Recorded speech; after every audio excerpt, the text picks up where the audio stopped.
Good afternoon, I'm Hannah T. This is Newsfeed Weekend. The International Criminal Court has taken initial steps to organize victims' participation in the case against former President Rodrigo Duterte. In an order released by the ICC's pretrial chamber, the court instructs the registry to file observations in relation to victims' applications for participation in the present case by no later than Wednesday, April 2. According to human rights groups, the number of victims affected is much larger than the 43 initially cited by prosecutors. They clarify that the trial is not for murder, but crimes against humanity in the act of murder, meaning more victims may be recognized. Duterte is also ordered by the ICC to submit his defense strategy by April 11. Victims may participate by serving as witnesses, submitting statements, or both, but their non-participation will not result in dropping of charges. The ICC reassures that victims' identities will remain protected throughout the proceedings and will take necessary measures to ensure their safety, well-being, and privacy. Further instructions on the application process are expected in the coming weeks. Vice President Sara Duterte says she's taking full responsibility for her father's legal defense, appointing international lawyer Nicholas Kaufman to represent former President Rodrigo Duterte before the International Criminal Court. As the former president remains in detention in The Hague, his family is still deciding how to fund his legal battle. Here's my report. Palpak man, si Nicholas Kaufman, ko po ang mananagot sa taong bayan. Vice President Sara Duterte takes full responsibility for her father's legal defense. As former President Rodrigo Duterte was arrested at Naiya on March 11, taken to Villamor Air Base, and flown to The Hague in less than a day, his daughter moved fast. With little time to prepare, VP Sara scrambled to secure a lawyer. Kasi sinusundan ko yung airplane niya. Nung naintindihan ko na kung ano yung gagawin ng pamahalaan sa kanya, gumawa na ako ng paraan na merong sasalo sa kanya na abogado dito sa The Hague.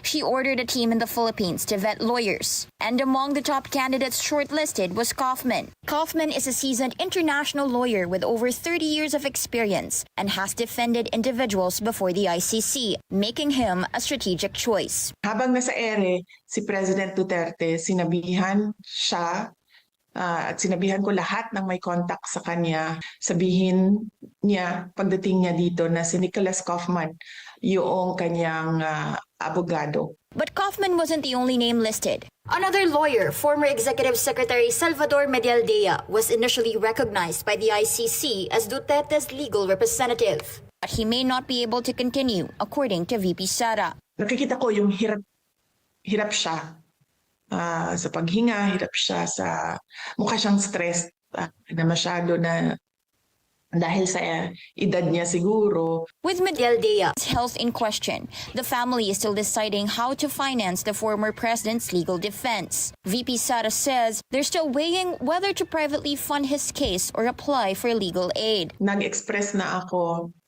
sa lawyer initially na there are discussions and moves on the part of our family to apply for legal aid. While in detention, the former president is still struggling to adjust, especially to the cold weather in The Hague. As her father faces trial, VP Sara urges supporters to mobilize. I-demand natin na may managot sa nangyari sa ating bayan, na nawalan tayo ng former president. Patuloy nating i-demand, as I said, transparency, accountability, peace, and security ng ating bayan. Hannah T., Billionario News Channel. In a major legal battle, journalists from Voice of America and their unions have filed a lawsuit against the Trump administration. They claim that the shutdown of U.S.-funded news agencies violates their First Amendment right to free speech. The U.S. Agency for Global Media placed over 1,300 employees on leave and cut funding for several news services. The cuts are part of a broader push by President Donald Trump and billionaire Elon Musk to shrink thank the federal government, arguing that taxpayer dollars should not fund initiatives misaligned with U.S. interests. But critics warn that the shutdown could empower authoritarian regimes worldwide by eliminating crucial sources of objective reporting. The lawsuit argues that with the loss of Voice of America, Radio Free Europe, and Radio Free Asia, millions of listeners now have fewer alternatives to state-sponsored propaganda. The U.S. Agency for Global Media has yet to comment on the lawsuit. An update on Pope Francis' health. He is improving and now needs less high-flow oxygen to breathe. The Vatican says his respiratory and motor functions continue to get better, but there's still no word on his discharge. Pope Francis remains in Rome's Gemelli Hospital, where he's been treated for bilateral pneumonia since February 14. He spent Friday in prayer, therapy, and work without any visitors. Cardinal Victor Manuel Fernandez says the Pope is slowly regaining strength but needs to relearn how to speak after prolonged oxygen therapy. Thanks for watching. I'm Hannah T. Stay tuned. Billionario News Channel is on Free TV Channel 31 and 24 on Cignal. Also check our website bnc.ph. Good afternoon.